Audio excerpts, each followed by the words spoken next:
Here we are, John McWhorter, my guest here at the Glenn Show at bloggingheads.tv. I'm Glenn Loury, host of the Glenn Show. Hey, Glenn. Hi, John. I teach at Brown University. I'm an economist in the economics department. John is a linguist. He teaches at Columbia University. John, what is your official appointment at Columbia University? You know, oddly enough, as of next fall, I'm in the Slavic department. That's where linguistics is housed. Wow. So I am going to be a professor of Slavic. It used to be in English and comparative literature, which I felt like I could fake better than I can fake being a Slavic professor. But yeah, I'm in Slavic. Are you actually speaking any, I don't know, what would it be, Polish or, I don't even know what it would be. Hungarian? Is that a Slavic language? I don't Hungarian think so. is not one of them, but Polish and Serbo-Croatian. Russian. And, you know, as it happens, by chance, I read Russian very well. I speak it like a chimpanzee. So I can have a conversation with my colleagues in the Slavic department. But really, it's kind of serendipity and it's kind of weird. But, and core curriculum, right? You're a core curriculum anchor man. Informally, I am part of the core curriculum community, and so I teach courses in that. Nowadays, mostly music humanities rather than the philosophy course that I used to teach. So, yeah, that's my role. I'm chief cook and bottle washer at Columbia. I do whatever they ask, and it's fun. I'm never bored. I can definitely say that. Never bored. All right, John, everybody out there in Blogging Heads land, you now know who John McWhorter is. Again, he's a noteworthy individual, and he's never bored, which is a good thing. Columbia University is a great institution, so they're lucky to have him there. Well, thank you. No, you're welcome. I wish we had you up here at Brown University. I wish I could talk my colleagues into seeing the light. But never mind. That's another subject for another conversation. Maybe, if ever. So, John, you know, we've said it here before, we're the black guys at bloggingheads.tv, and actually it's kind of true. I mean, there is an occasional black person, male or female, who graces the airwaves at Blogging Heads from time to time, but we're kind of like, this is our beat. And it's Black History Month, John, February 5th, 2018, Black History Month. We are in the 50th anniversary year of the assassination of Martin Luther King Jr., April 4th, 1968, Memphis, Tennessee. It's a interesting time to be reflecting on, you know, political, cultural, social history of African Americans. Are you excited? I mean, being a black guy. You know, I mean, some of this maybe is idiosyncratic to me. I'm on sabbatical and I'm doing all sorts of things that don't happen to be terribly black. And so I haven't thought about it this month in particular. But I think also in terms of Black History Month and where black people are at this point, I think as you and I have talked about, the debate, at least among what you might call the intelligentsia, about Black matters is at a point that's so frustrating and so sour that in terms of how we talk about it, I think we're just in a kind of holding pattern. In terms of black progress in general, as you and I both know, we're not supposed to talk about it too much because that makes it sound like we're letting the white man off the hook. So, you know, I haven't really been thinking about it as much as I should. But part of the reason I haven't been thinking about it is because, as you know, I have unofficially and not completely decided that in terms of my race punditry, so to speak, apart from what you and I do, I'm just turning the volume way down. I just think that I need to let some time go by and then jump back in when things are a little more constructive. How are you feeling? Oh, I'm feeling miserable, John. And maybe it's because I don't have the courage or the wisdom to step back in the way that you're trying to do. I feel enmeshed in an endless circular argument. I feel like I can't get off square one in that argument. I feel these days when I engage people at social media or here at my video blog, here at the Glenn Show, or in just casual conversation about the issues of the day. It could be NFL players kneeling, you know, it could be Trump being a racist and whatnot. It could be the legacy of Obama.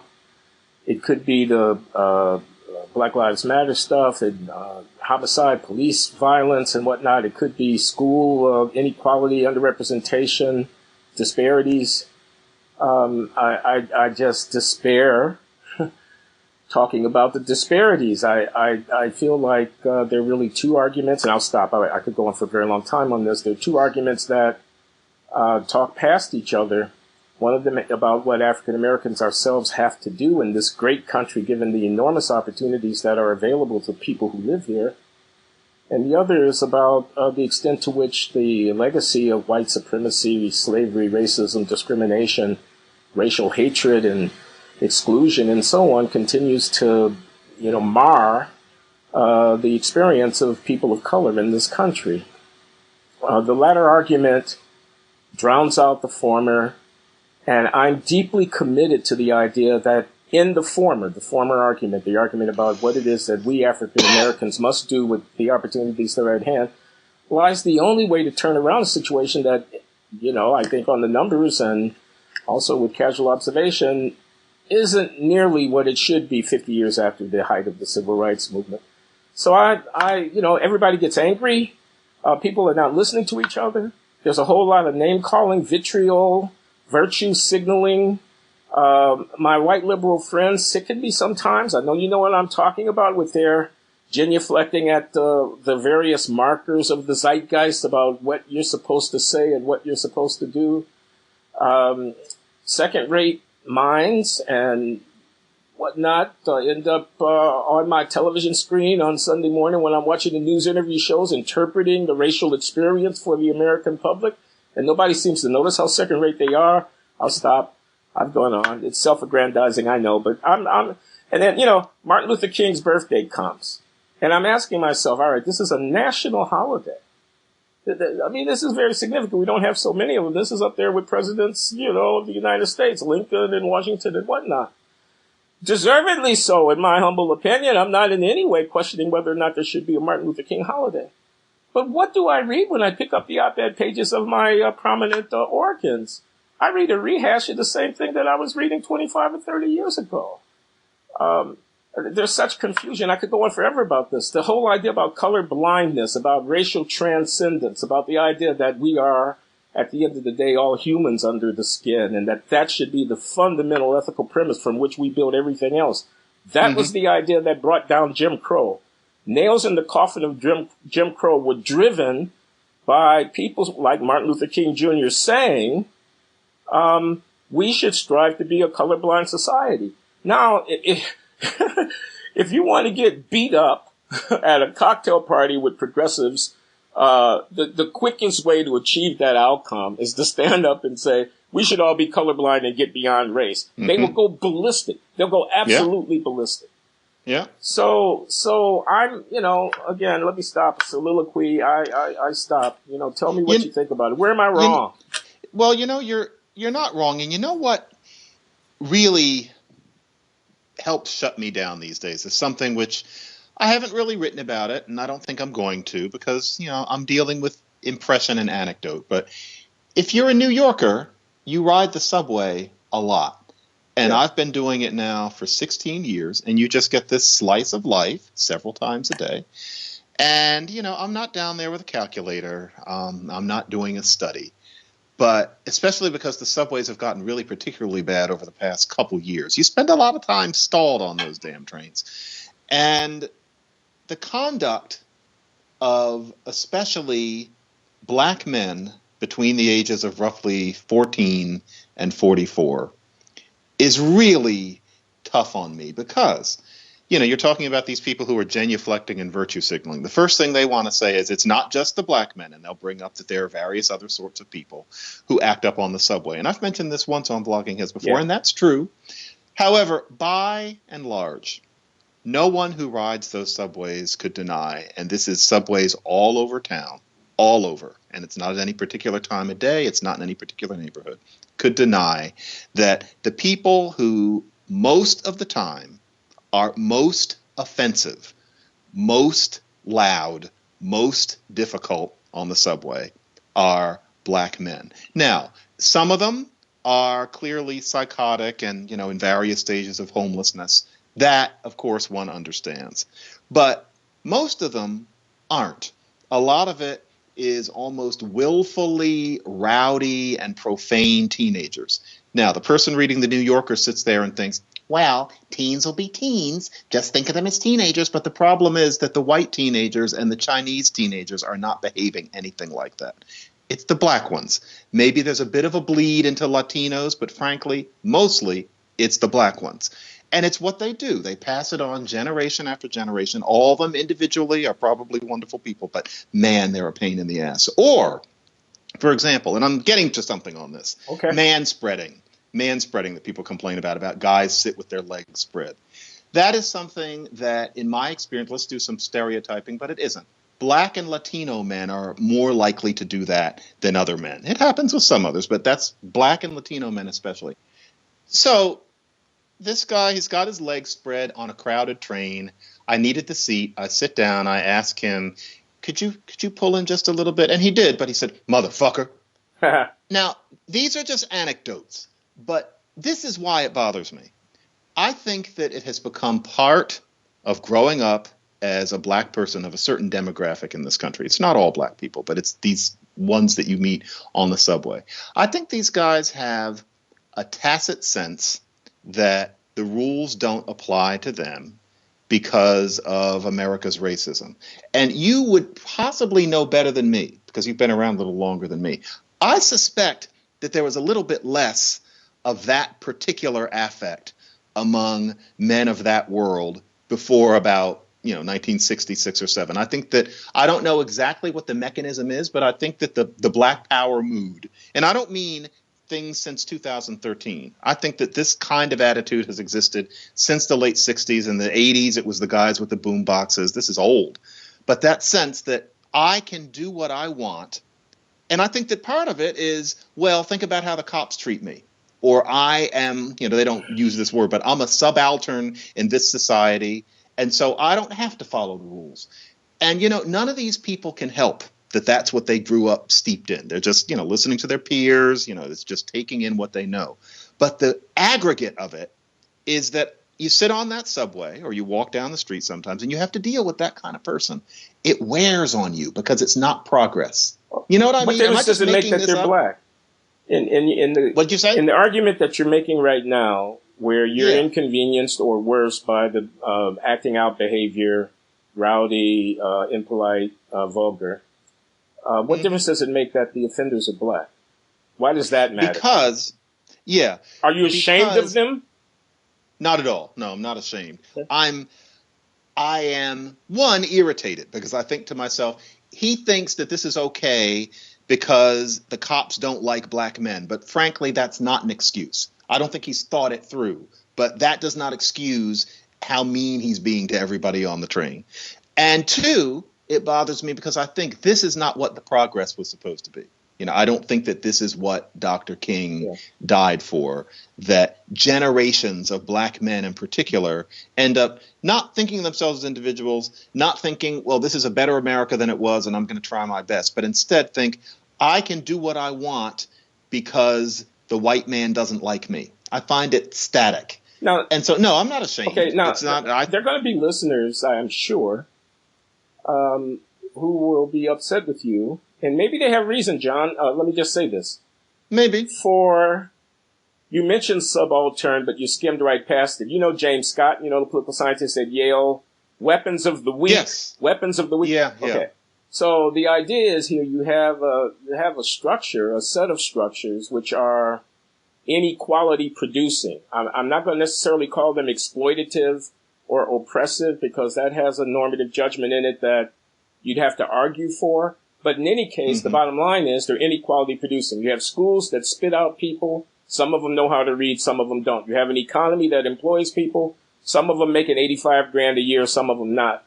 You have security forces that need to maintain order, and they play out the force that they use in a way that's not equally distributed in the population for reasons that we could deduce, but nevertheless.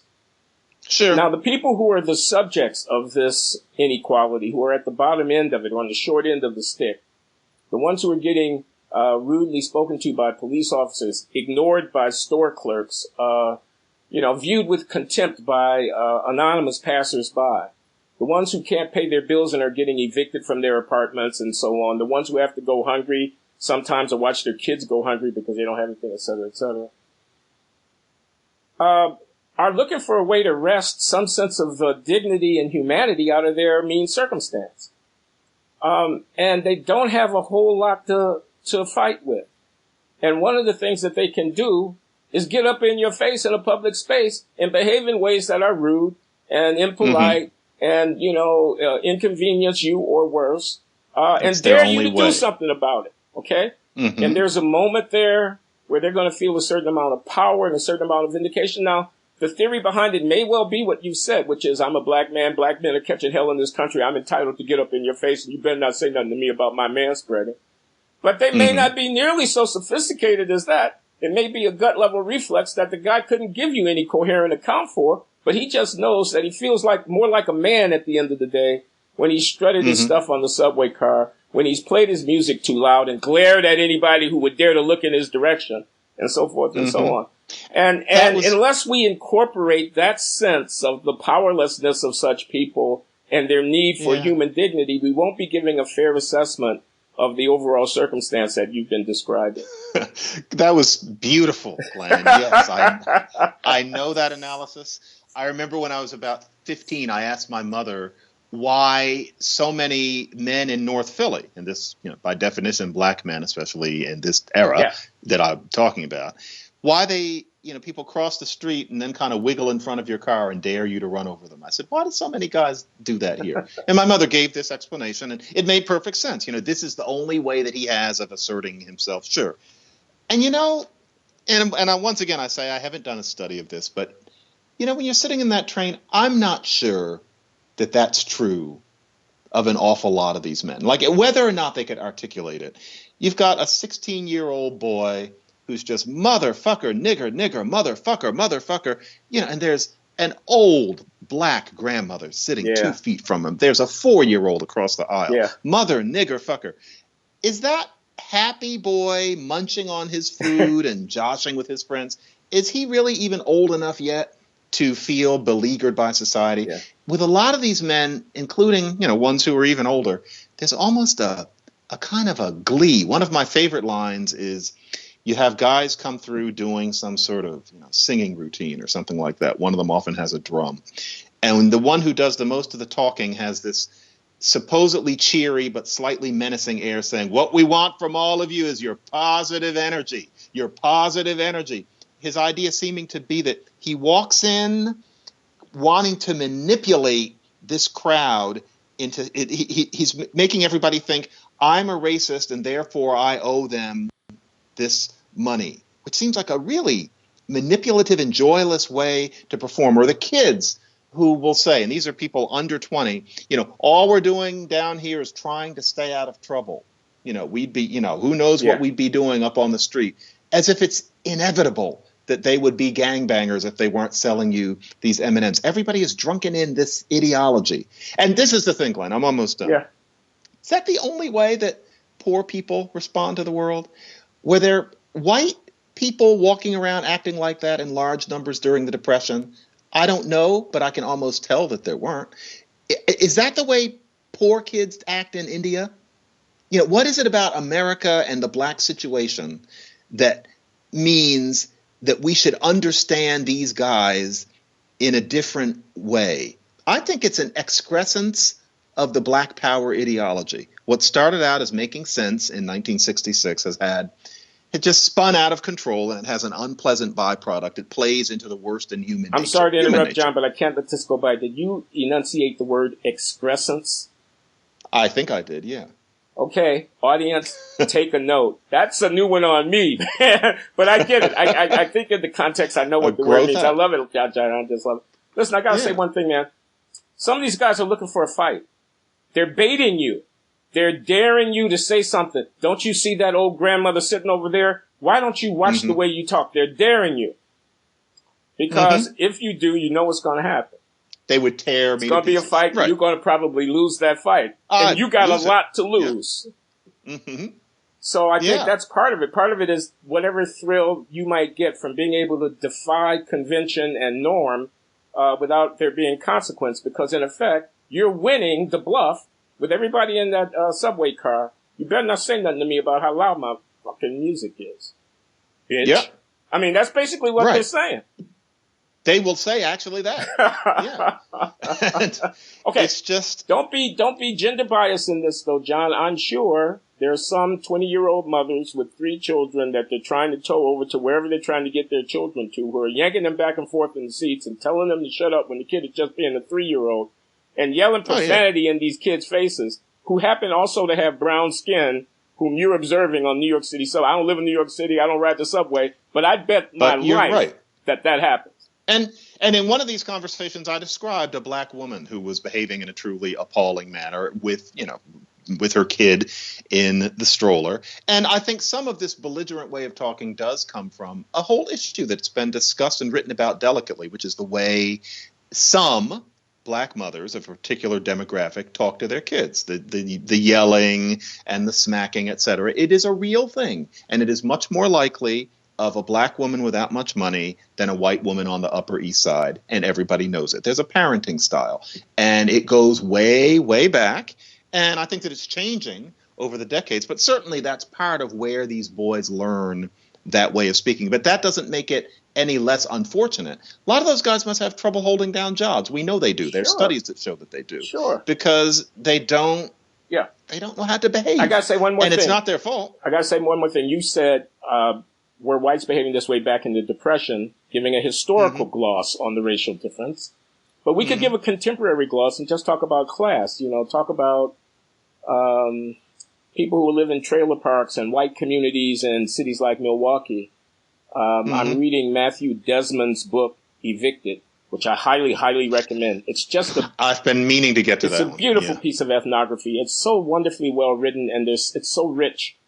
And what he's doing is he's going around Milwaukee to the north side and to the south side. I forget which is which. I think the south side is black and the north side is white. Could be the other way around. Forgive me if I get that wrong. But the point is, it's very segregated. And he's looking at people who get evicted from their living quarters because they can't pay the rent. And he's chronicling the landlords as well as the tenants. And he's getting granular, very granular about the tenants' lives. Okay? Mm-hmm. And there's dignity and there's beauty and there's pathos and there's honor and courage and responsibility and discipline in many of the poor people's lives that he describes.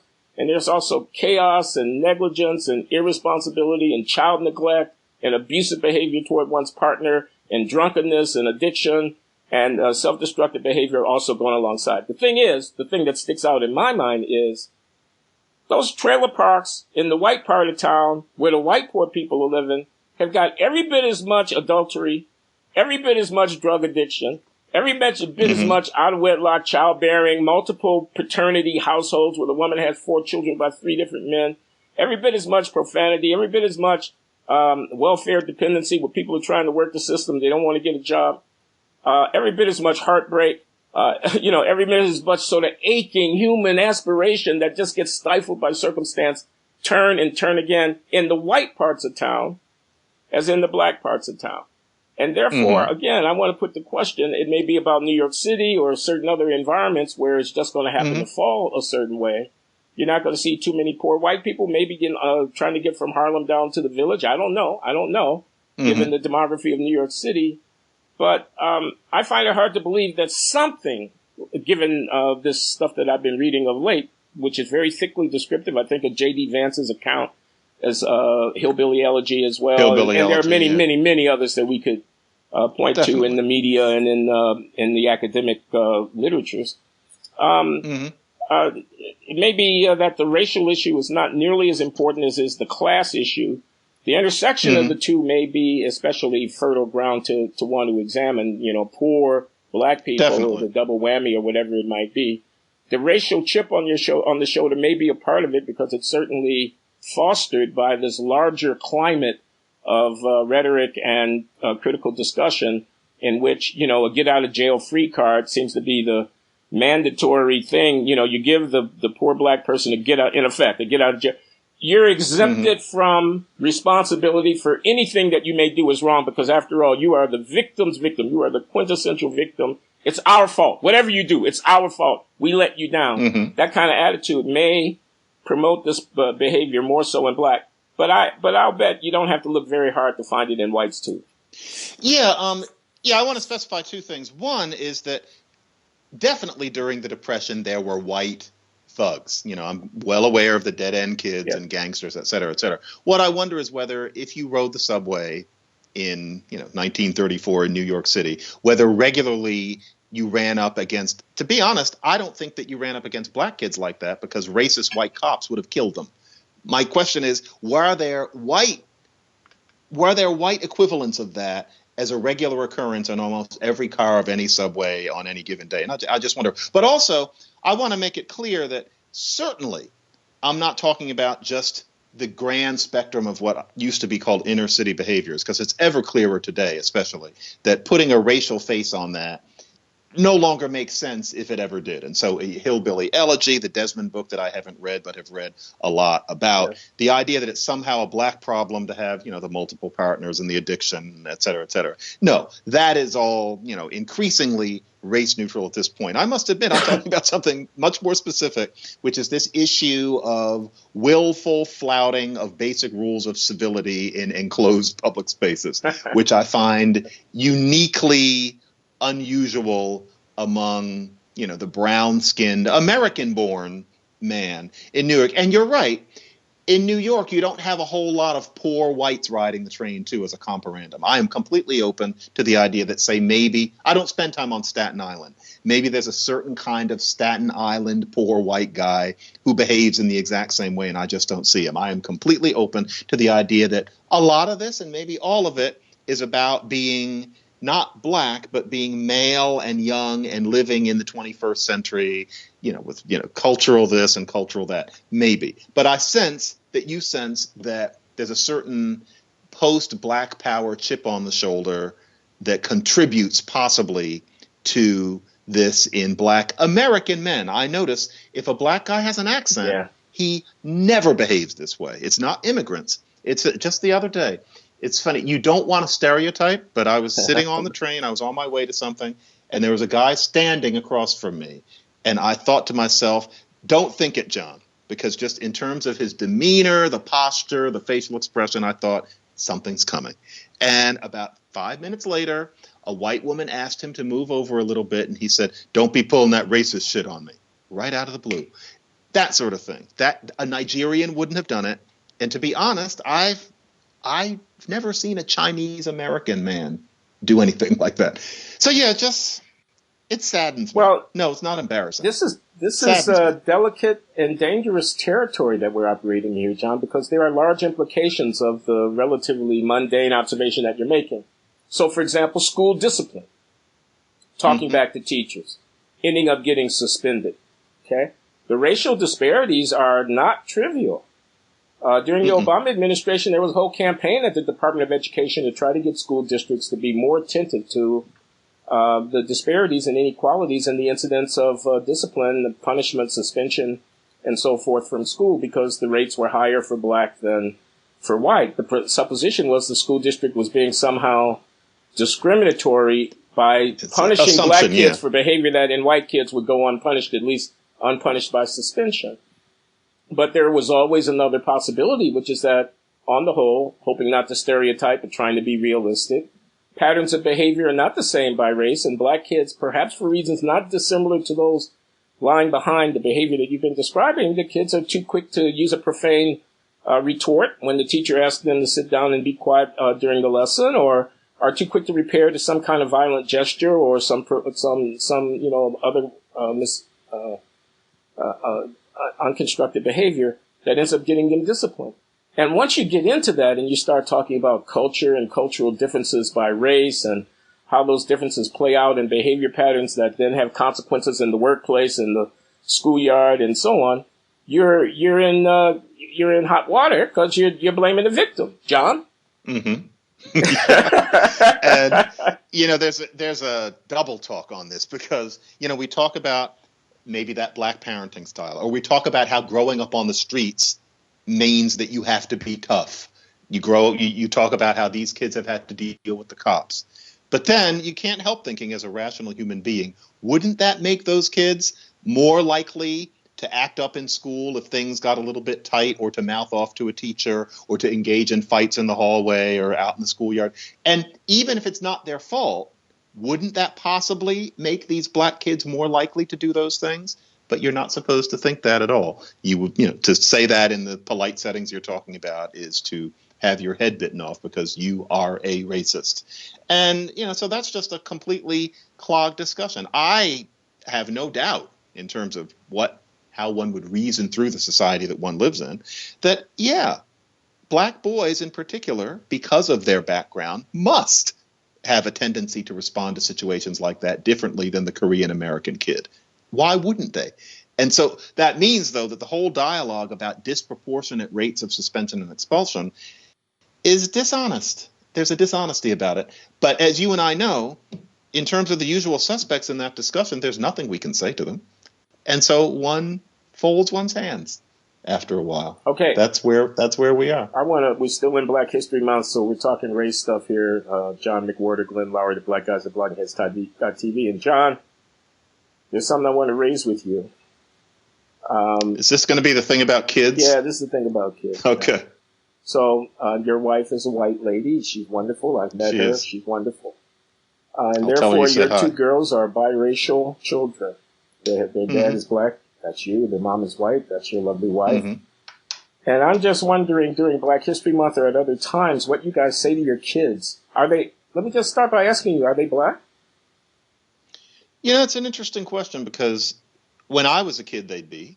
Now, I grew up with the idea that the mixed kid was, a bit of a problem, and that mixed kid was going to grow up having to know that he or she was black, and that was the reality. And you would ask why, and you would be told, well, society is going to see them as black, and that's just the way it is. That was true then. To tell you the truth, though, raising two biracial girls in the 2000 teens, I'm not sure if they are, quote unquote, black. Their mother is white. Their mother has an enormous and very warm, close, extended family. And then I have my extended family, who they don't see as much because they live further away. And most of them live further away. And I think that, we have this new term biracial that I had never heard until the year 2000. And there's a part of me that thinks, well, my girls are black girls. And you think, why? Given that as rational beings, we cannot simply go by the old one drop rule and say, well, because they've got me in them, they're black. I mean, that sounds like, Plessy versus Ferguson. So there has to be some other reason. And the reason is supposedly because society is going to see them as black. But particularly with girls, where the whole issue about the cops is less potent than it would be with boys. I'm not sure I'm being honest in thinking that they are black. And my wife likes to keep, not a public profile given her profession, but she has said, I think she wouldn't mind me saying, that she doesn't like the idea that they're supposed to deny her half and say that they're black and not white. I think that they're in between, and they look in between, and the older one is beginning to ask about it. And she lives in this multiracial world where, I don't think she sees herself as anything. But I have told her, you are in between mommy and me. I'm what's called black, even though my skin is brown. And mommy is what's called white, even though her skin is the color of a peach crayon. Those are just the names for it. And I said, you have to remember, you are not white. And once she said she was. And I said, no, you're not. You are light brown. You look like that girl and that boy and that person. You are light brown. And then I told her, this was actually just a few weeks ago, and I was swallowing as I said it, and there were people around me, and I wondered if it was okay. And then I thought, damn it, no, it's 2018. I said, you're not black either. You're in between. We used to call you mixed. Nowadays, we call you biracial. She, of course, lost interest as soon as we got into that.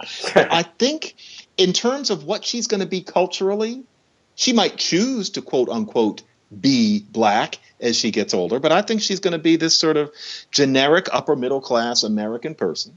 I think she's two things, and I try to give her black things. I have given Dolly black music.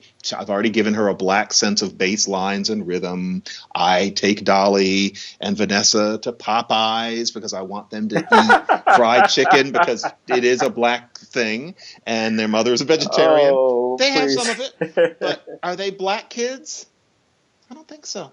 And I think it's because it's 2018. Now, talk about people being angry at me. A lot of people are going to think that I'm ashamed of being black, that I don't understand how pervasive racism is. But no, it's not that. If it were 1985, I would have no question.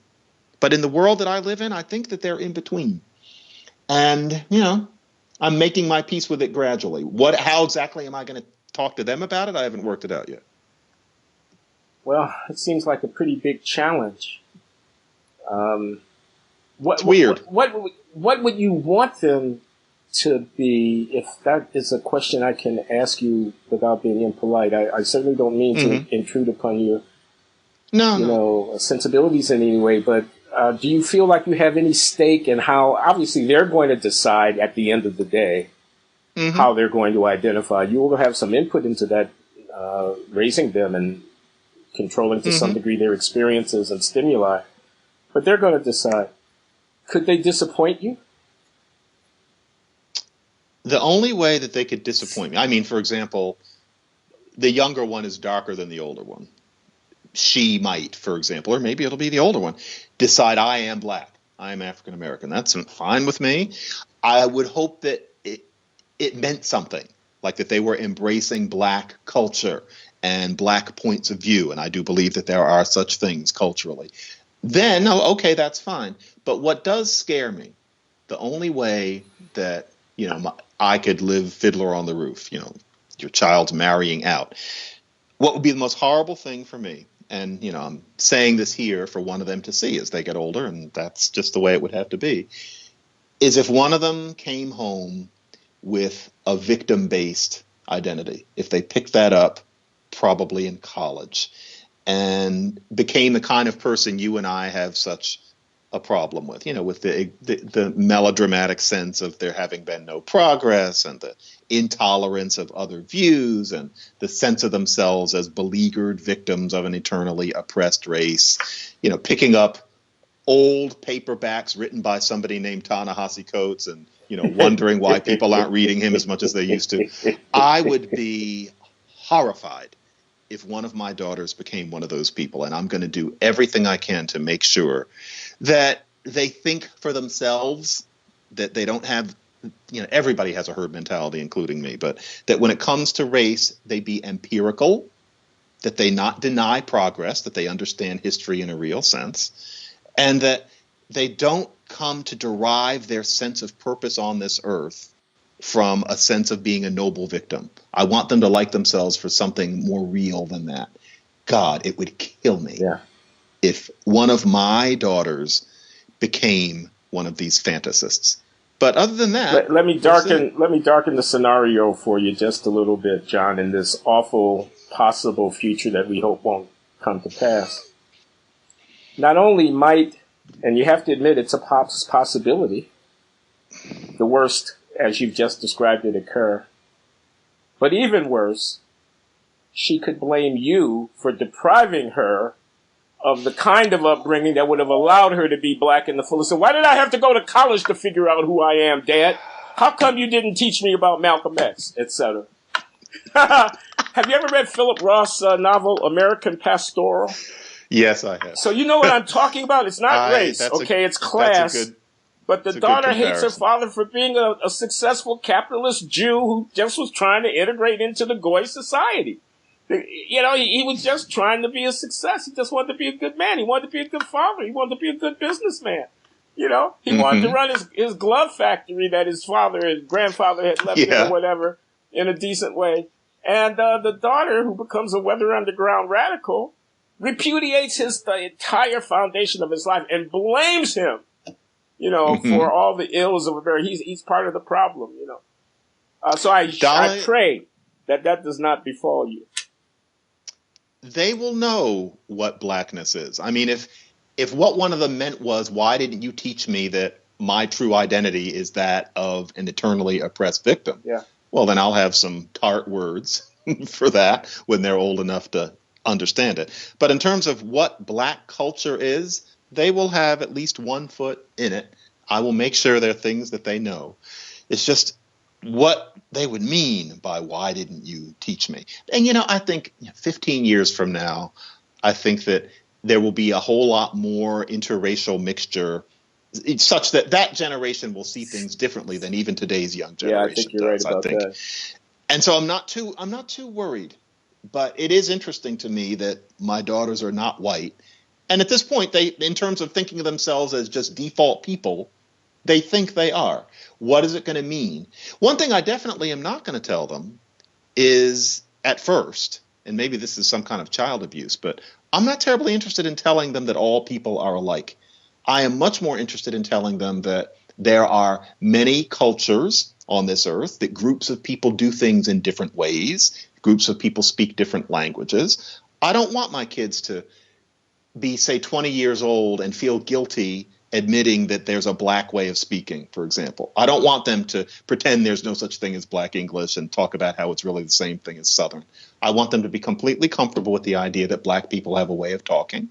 I want them to be completely comfortable with the idea that all sorts of people have different ways of doing things. The idea that deep down everybody is the same, that's a lesson that humanity had a hard time learning until about 200 years ago, and I think that's a very advanced lesson. That, to me, is going to come on top of them looking around like this neighborhood that we live in Queens. Everything is here. I'm not going to tell them that all those people are the same, because they're not. I want them to be fascinated by the differences. Then I'll teach them that individually, oddly enough, everybody deep down is the same thing. That's going to be second. Yeah, everybody is of equal worth. Everybody has this transcendent thing, which is their humanity, their individuality, their person, and it demands to be respected. This kind of idea. What's that Times article that you were talking about? The mother trying to raise her daughter. That was in the Baltimore Sun, and that was yes, that's right. Gosh, I've forgotten her name already. Trisha. It's a wasp name. Yeah. It's like Trisha Noble or something like that. Yeah, but it's not Noble. It's like Gibson or something like that. Grundy? We could look it up. Yeah. But I wanted to say something first, which is just on your point about people not all being the same, that there are differences, cultural differences that matter. That's true and obvious, and it requires real effort to not see that. Only a sociologist could overlook the fact that that Jews are different from Chinese, or different from Puerto Ricans, or different from African Americans. Yeah. But the problem comes when you try to use those differences to give an account of inequalities of power, wealth, social position, and so forth. They're not opening a green grocery, and the Koreans are, because they're not industrious enough to get up at 4 o'clock in the morning and go down to the market to pick up the fresh vegetables 5 times a week, and to work a 12-hour shift, running a very thin margin on your your fresh grocery market there on the corner, and that you have to do for 10 years before you really start to make any real money on it. To make that kind of argument, they're not in finance, and these other people are, because the culture of these other people cultivates an interest in things monetary and financial and so on, whereas they're not self-employed. They're not in the academy to the same degree, or pursuing abstract studies in philosophy or mathematics to the same extent, because, well, men and women are different in certain ways. Various cultures are different in certain ways. Their values impede their ability to seize opportunity. Those kind of arguments are verboten. That's going to be hard. I mean, if a child asked me why some groups are further ahead than others, and I've already had a conversation with the older one where I said that in the old days, white people didn't like black people for no good reason. And it meant that there was a lot of hatred, and there was a lot of violence and a lot of mistreatment. There was a joke in some cartoon we were watching, or some sitcom. It was an old show, where I had to explain to her that. And I thought, next I'm going to have to explain that all of that is not completely gone. And that's going to be sort of lesson 200. And then what do you say about the achievement of groups? Because there's the sort of New York Times op-ed page version, which you and I both know is vastly oversimplified. But then on the other hand, what do you say to somebody who has an unformed mind that will not screw up that mind, given that what we're interested in is progressive? So if one of my daughters asked me at some point, why are there so many brown people in this neighborhood who don't seem to be doing very well, and you don't see a neighborhood like that of Indians?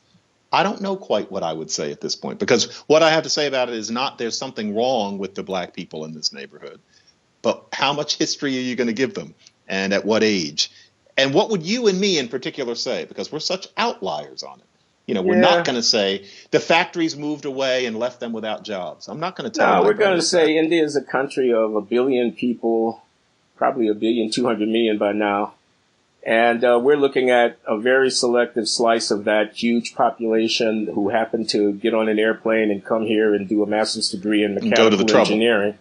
So you shouldn't draw broad conclusions based upon that particular comparison. We can tell them that. And that'll get you out of the Indian problem, but it won't get you out of a whole bunch of other ones. Right. My mother used to drive me through depressed white neighborhoods in Philadelphia because she wanted to show me that there's a such thing as a white ghetto. Yeah. That was very educational. I get it. So that's part of it, too. John, I think we've had a conversation. Why don't we call it a day for now? Let the audience do with this what they will, and you and I will connect together again. Whatever they will. That's right. Thank you, Glenn. Okay, thank you, John. Very, very interesting. Take care of yourself. Talk to you soon. Bye.